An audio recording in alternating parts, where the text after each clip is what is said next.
मेवाड़, मारवाड़ और पूरे राजस्थान के युवाओं के प्रति मेरा यह आह्वान है, यह अपील है कि अपनी गौरवशाली परंपरा, अपने कीर्तिवाहक अतीत का आह्वान करें।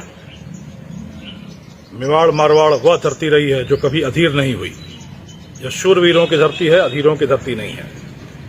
यह उन शूरमाओं की धरती है जिन्होंने घास की रोटी खाना मंजूर किया पर हराम की रोटी नहीं खाई। यह उन रणबांकुरों की धरती है जिन्होंने दर दर को भटकना कबूल किया पर कभी किसी आतताई आक्रांता की अधीनता नहीं स्वीकार की। ऐसी गौरवमयी, गौरवशाली अतीत और परंपरा के ध्वजवाहक हमारे आज के युवा उस धरती पर रहकर इस कुकृत्य में कैसे शामिल हो सकते हैं। जिस धरती ने कभी किसी आक्रांता की अधीनता नहीं स्वीकार की, वहां का युवा नशे का गुलाम कभी नहीं हो सकता। जिसने अधीनता ही नहीं स्वीकार की, वह नशे की गुलामी कैसे स्वीकार करेगा। जिसने कभी हराम की रोटी नहीं खाई, जो घास की रोटी खा सकता है, वह नशे के अवैध धंधे से कमाई हुई रोटी कैसे खा सकता है? बिल्कुल नहीं खा सकता। यह वो धरती है जहां के शूरमाओं ने अपने बाहुबल से रेत का कलेजा फोड़कर जलधारा बहाई। यहाँ के प्रतापियों ने अपनी मेधा बल पर पूरे विश्व में अपनी उद्यमशीलता का डंका बजाया है।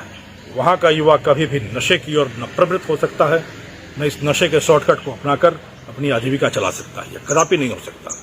इसलिए मेरा पूरे राजस्थान के, विशेषकर मेवाड़ और मारवाड़ के युवाओं से आह्वान है कि अपनी जिजीविका को जगाइए, अपने जीवट को जुम्बिश दीजिए और अपनी जुझार शक्ति की झंकार से इस जीवन की जंग में जयकार के जय घोष के साथ लगातार जीत हासिल करिए। अपना परचम लहराइए, सत्य का मार्ग अपनाइए, संघर्ष से मत चूकिए।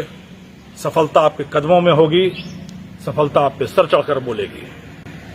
थोड़ा सा मेहनत करना है, थोड़ा सा मेधा का इस्तेमाल करना है और थोड़ा सा धैर्य रखना है। इस धैर्य, संघर्ष, मेधा और पराक्रम के आधार पर एक बार फिर मेवाड़ मारवाड़ का युवा पूरे विश्व में शिखर पर आरूढ़ होगा, अपनी शक्ति का लोहा मनवाएगा, अपने बल का परचम लहराएगा। तो आइए पुलिस के साथ मिले, इस नशे के कुत्सित व्यापार के खिलाफ आवाज उठाएं, अलख जगाएं और इस धरती को पुनः पवित्र, गौरवमयी और संघर्षशील का परचम लहराने के लिए, संघर्षशीलता का परचम लहराने के लिए हम सब एक दूसरे के साथ हाथ बढ़ाएं, हाथ से हाथ मिलाएं, कंधे से कंधा लगाएं और एक बार फिर शिखर पर आरूढ़ हों।